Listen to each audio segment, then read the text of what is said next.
Now, to kick off the summit, we've traditionally started with a patient perspective. And so I'd like to thank Yang-Hee Wu, Dr. Yang-Hee Wu of City of Hope for introducing our two speakers this morning. Dr. Michael Kim is a dentist who'd been in private practice throughout Southern California for the past 30 years. And he was unexpectedly diagnosed with gastric cancer during a routine endoscopy and colonoscopy as part of screening. He was subsequently treated by Dr. Wu at City of Hope during the pandemic and remains under her care. And so he will be giving opening remarks along with his daughter, Lauren, who's become a dedicated stomach cancer advocate and is committed to raising awareness about the epidemic. So please welcome Dr. Kim and Lauren Kim.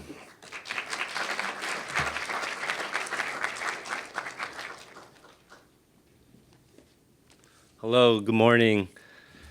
I'm so proud to be here and to share my story.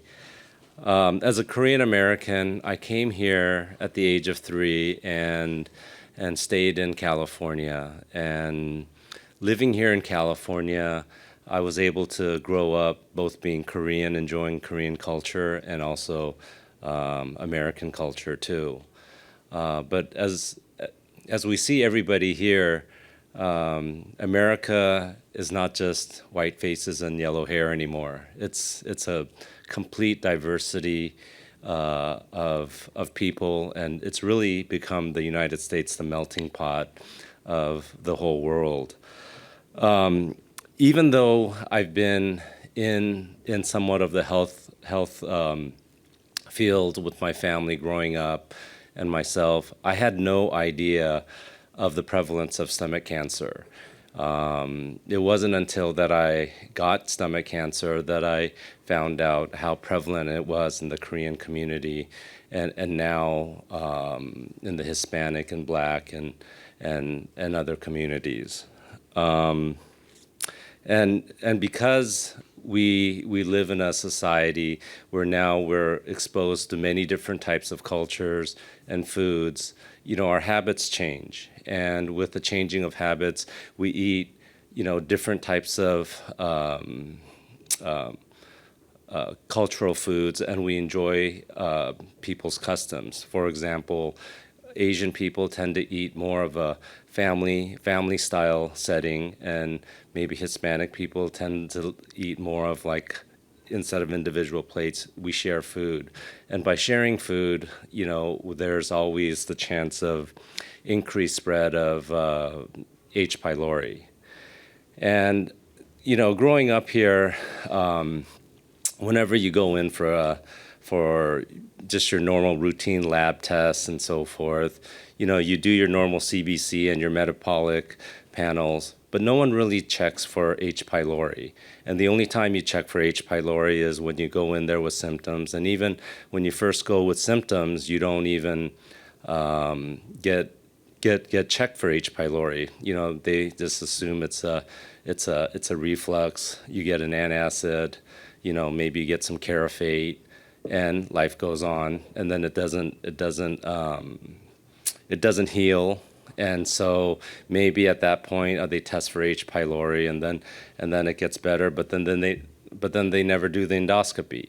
And because even getting an endoscopy, which is such a simple procedure, and also checking for H. pylori is such a simple procedure that we can do, but it's not implemented in the United States because it's just not, stomach cancer isn't like colon cancer where it's more common. Now, whether you're in the health field or not, living in the United States, people know of cervical cancer, breast cancer, and colon cancer. Everybody's heard of it. Everybody knows what to do. Everybody knows what the protocol is. When you turn 50, you get a colonoscopy, whether you have symptoms or not. For breast and cervical, you get your routine mammograms, pap smears, yearly or once every 2 years. But when it comes to stomach cancer, there is no protocol. In Korea, where it's more common, like colon, people know when to go get their endoscopy, whether they have discomfort or not, which is probably around 40 or sometimes even in their mid 30s.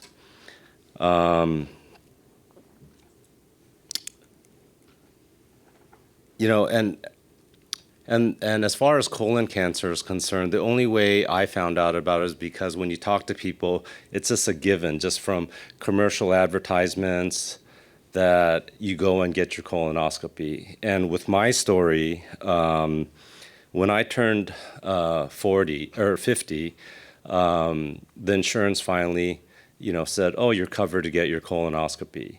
So I decided to be proactive and get my colonoscopy. But I was speaking to a friend around the same age, and he said, if you're going to get your colonoscopy, why don't you have them give you an endoscopy too, because you're going to be under anyways. So I said, okay, well, that's a great idea, and that's what I did. If I hadn't done that, we'd probably be having a much different story right now, because the day before my 50th birthday, the results came out, and I had stomach cancer. And I had the signet ring form, diffuse.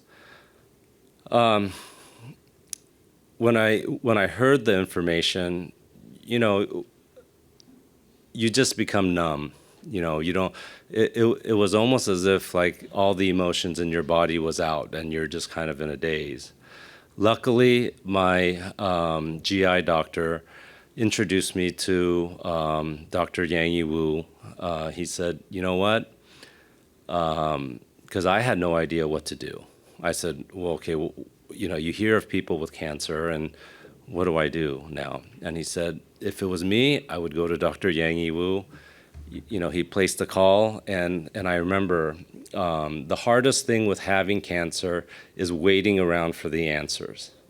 Waiting around for the lab results, because your brain just starts going crazy. You look on the internet and you think that everything you read, that's you. But she was, I met with her. She was able to get me in quickly. This was during the pandemic where families couldn't even come. We were masked. And I'm really the lucky one standing up here, because I got diagnosed unexpectedly. I got introduced to Dr. Wu, who expedited everything, took care of me, and had the partial gastrectomy around Thanksgiving time. And the thing that I'm so grateful at City of Hope and with Dr. Wu is that I remember after my surgery, it was the weekend of Thanksgiving. Everyone's on vacation, and she just shows up. She just shows up in the middle of the night, to go over. Hey, the results look pretty good, and everything looks really good. But you still had to, the worrywart that I am, you still had that final biopsy result report. And she promised me, she goes, "The minute I find out, the minute I'll call you." 3 days later, when I got home, I get a call like 5:30 in the morning. Most people would be pissed off that someone's calling 5:30 in the morning. That was the best call I ever got in my life. She called me. She said, nothing in your limbs. It's stage 1. You're gonna be fine. It's good. From that night, I was able to sleep. But the point I wanted to make, and I think Dr. Huang touched upon it, was there's not really a great solution for stomach cancer at this point, other than to, if you're lucky, have your stomach removed. And that's a pretty big sacrifice for a cancer, even when it's at its early stage. So I think when you don't have very good solutions, the easiest thing to do is prevention. Prevention, get the word out that you should have an endoscopy before you have symptoms, because a lot of times when you have symptoms, you're already at stage 2 at least. And getting the word out, having a better protocol where the insurance covers it, and also with the H. pylori, make it something that's routine to general practitioners out there, that they include that in the blood test, and for us to be aware that because we experience all the great aspects of different cultures, like the spicy foods, the salty foods, the family sharing, that we are exposed to the spread of H. pylori, which is a factor in gastric cancer. But all said and done, I really appreciate you listening to my story, to all the doctors, the organizers, advocates here today, and your sacrifice and dedication to trying to, come with a better cure and better protocol for this disease.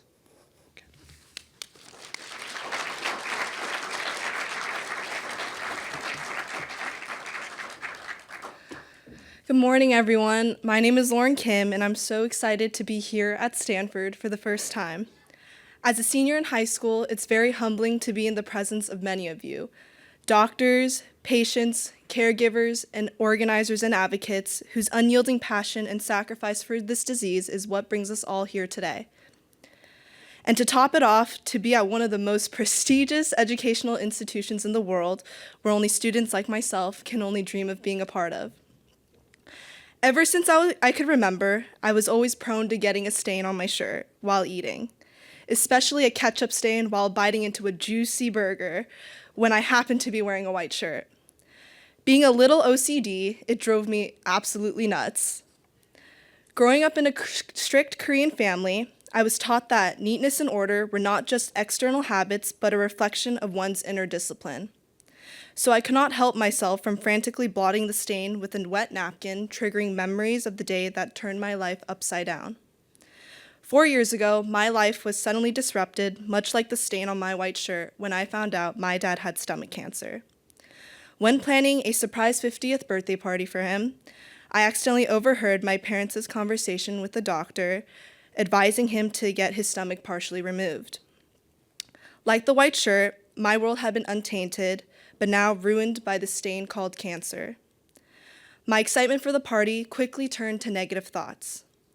How will my dad live without a stomach? What will happen to our family? And how will we go on without him? I was absolutely devastated. Typical of my generation, I turned to the internet for answers, reading everything about stomach cancer treatments, survival rates, and more. Ultimately, my father's surgeon, Dr. Yang Hee Woo, introduced me to Mrs. Aki Smith at Hope for Stomach Cancer. Desperate, I joined their organization and began participating in their information sessions. Hearing stories from caregivers and patients resonated deeply with me and allowed me to confront my own fears of the uncertainty that lay ahead. Soon after my dad's surgery, while enjoying popsicles together, I showed him the many stories on the Hope for Stomach Cancer's website, hoping to convince him to share ours. It was difficult to persuade him because many Asian families believe in the Confucianistic taboo of never revealing one's illness or any weaknesses. However, I expressed the importance of being open about one's hardships and supporting one another dealing with this disease. No stains should be made visible as ingrained in our culture, but I wanted to break free from that belief and find strength in vulnerability. Inspired by courageous stories, I shared my raw perspective and became the organization's youth cancer advocate. Participating in their initiative to lobby for awareness, funding, and guidelines for stomach cancer allowed me to take my passion to the White House and Congress. Surrounded by strong individuals, all bonded by one unpleasant experience, made this mission empowering. I realized the value of service by sharing my story about my personal journey while inspiring others. I witnessed how service can bring people together and amplify voices that may otherwise go unheard. My dad's cancer diagnosis appeared to be a stain on my upbringing. At first, it was hard to separate what really mattered from the small, everyday annoyances. However, I realized that we are all susceptible to stains. Life stains, imperfections, disruptions, and unexpected turns are all inevitable and unpleasant. Although stains can be physical, like the blob on my shirt, or emotional like worry or fear, they also become opportunities to grow. Not fixating on the imperfections, I now try to see the beauty and purpose of the challenges I face and the people I meet. Even the messy ones. Not everything deserves my attention or worry. The little things like a messy shirt don't hold as much weight as I once thought. What really matters is how we respond to it. We can either respond with confusion or fear, or compassion and vision. The latter takes us further. Through my dad's diagnosis, journey, and ongoing surveillance, I learned how to handle the bigger challenging stains. So now, when I bite into a burger and a blob of ketchup plops onto my shirt, I don't let that deter me away from enjoying my meal. After all, a tad bit of detergent and vinegar go a long way. Thank you.